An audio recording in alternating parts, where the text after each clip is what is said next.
Thank you, Madam Presiding Officer. Thank you, Temporary Floor Leader. Good afternoon. Yung hapon. Lumuluya ka mo. To our Presiding Officer, Vice Governor Natalie Ann Dibuque, our esteemed colleague in the 15th Sangguniang Panlalawigan, the department heads, members of the Tri-Media, mga pinalangga ng mga kasimanwa, labi na gid sa Segundo Distrito, mayag nga hapon sa tanan. As they say, if you want to travel a long journey, you must begin with the first step.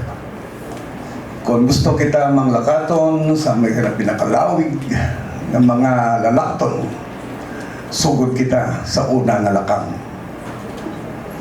As I embark on the political landscape in the town of Leon, as member of Isang Sangguniang Bayan for 9 years, presiding officer as Vice Mayor of Leon for 9 years, also the Mayor of Leon for 9 years, and now on the last term as board member of the province of Iloilo, representing the 2nd District of Iloilo. And today, as I begin my 3rd term as member of the Sangguniang Panlalawigan, representing my beloved district, the 2nd District, I do so with deep gratitude for the continued trust and confidence you have placed in me. With 2 terms comes not only experience, but also an increased sense of responsibility to listen more intently, to act more decisively, and to serve more meaningfully.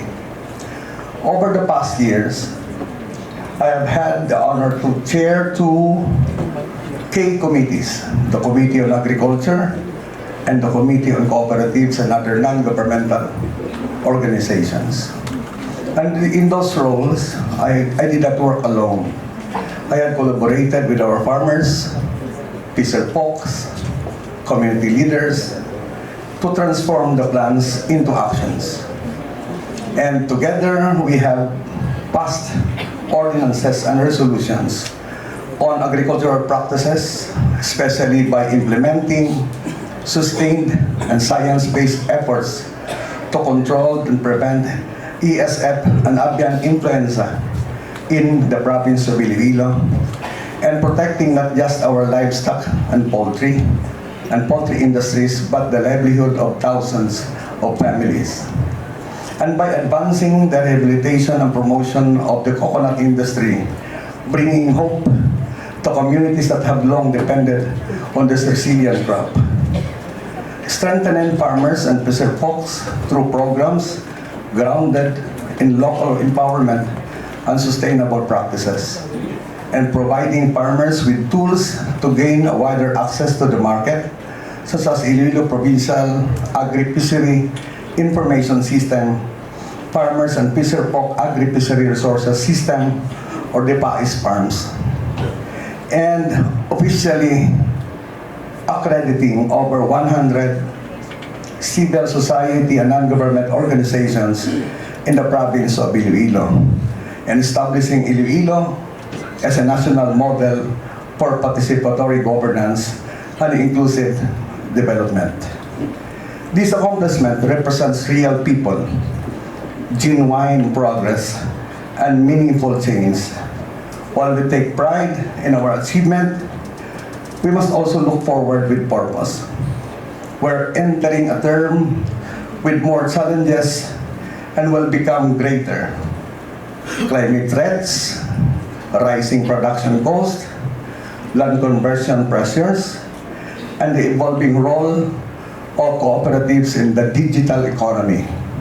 These challenges demand a deeper level of commitment from all of us as policymakers and as public servants rooted in compassion and strategy. That is why in this 15th Sangguniang Panlalawigan, I renew my commitment to institutionalizing what we have started while paving the way for climate resilient agriculture and food security programs. digital tools, and data systems to empower cooperatives and farmers in a modern economy. A stronger partnership framework with civil society organizations to align grassroots efforts with our provincial development goals, and continuous capacity building for our local government units and barangays to be first responders in animal disease outbreaks and disaster resilient farming. We do not do this for praise, but because the lifeblood of our province, its food, spirit, and livelihood grows from the hands of our farmers, fisher folks, and the steady strength of our grassroots cooperatives and community organizations. To my fellow members of the Sangguniang Panlalawigan, I look forward to another term of principled collaborations. To our Governor and our Vice Governor, I thank you for your leadership and support. And most of all, to the people of Iloilo, especially those in the 2nd District, durugid na salamat kanyo tanan-tanan, that this new chapter be not only about new laws, but about lasting legacies. Let us continue to build a province where no farmer is left behind, no peasant walk up unheard, and no cooperative unsupported. God bless our work. God bless the province of Iloilo. Padayon kita sa pag-alagad. Salamat.